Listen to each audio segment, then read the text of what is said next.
Good morning. Sure hope you have a great Saturday, everybody. We start off with a few clouds hanging out with us, but other than that, the clouds move on. Now we'll see some sunshine before high clouds work their way back in.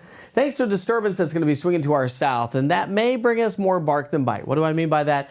If you look at the radar, composite radar, which shows you all the radar scans in the atmosphere, you're likely to see that it's going to be raining out. But I don't necessarily think that we're going to get a whole lot of rain. So subject to change for sure, but it does trend a little bit drier on into our Sunday than what we were talking about yesterday. So we start the morning off with temperatures in the 50s. We'll only climb to the low 60s by noon. So it is going to be a little bit on the cooler side, a little bit below average. Not too bad though. We'll be in the low, mid, and some upper 60s. Sunday's trending even cooler. We're down to 59 degrees.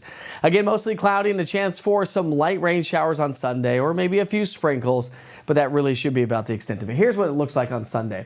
We start off with the mostly cloudy skies. As this disturbance swings to our south, we'll start to see a little bit of radar return showing up on the radar.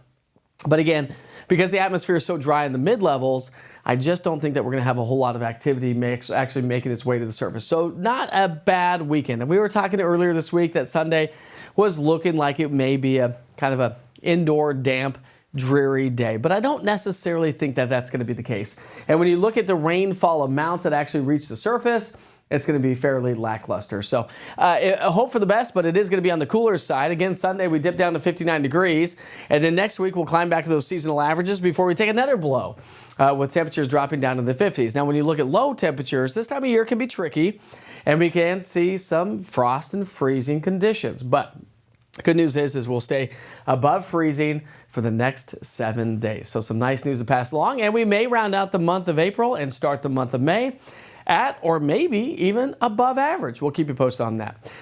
As you travel out and about, or just to go about your daily lives, download the East Tennessee Weather app. It's the only app to have if you live here in East Tennessee, but again, if you travel for your job, this app goes wherever you go. As long as you have notifications turned on, you'll be notified of any inclement weather moving into your area. Just go to the Google Play Store or the App Store and search East TN Weather, all one word.